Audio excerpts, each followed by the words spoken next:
Right now po, nagte-take po kami ng OJT. That's why po pumunta po kami dito sa kay Ate Rose din po. Kasi po nakita po namin sa social media po ng FB page niya na may free notary po. So, sobrang laking tulong. Salamat din po kasi syempre po yung tipid din po kasi since scholar po kami, wala din pong masyadong budget about yun nga po. Pero sana po mas marami pong matulungan. Lalo ng mga estudyante po. Tsaka sa mga ibang legal consultation.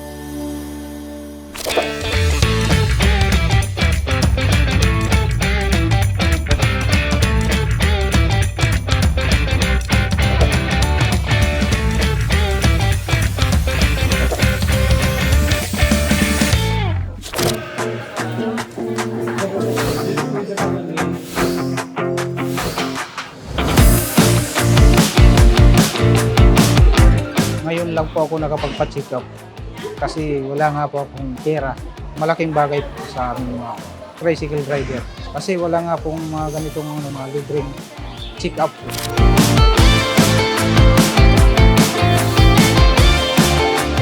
Maraming salamat po sa mga nagtayo ng foundation dito. Marami silang natutulungan katulad naming mahihirap. Ito lang ang kaya naming paanohan pagpa-check up sa aming mga mata. Maraming salamat.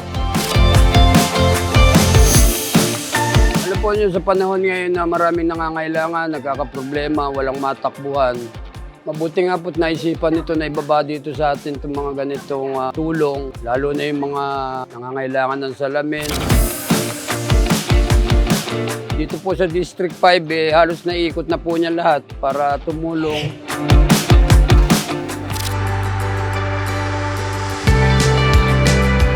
Yan po, yung mga ganyan, doon ko nakikita sa bagbag. Ay, gusto kong pumunta. Kaso pasahe pa rin. At saka yung abala din. Kung dito na, malapit lang.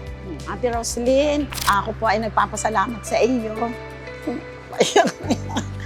Dahil po mayroon kayong mga ganitong foundation.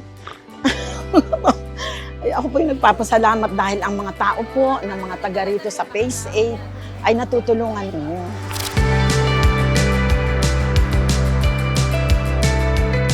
Maraming salamat po. I love you. Thank you sa propaganda.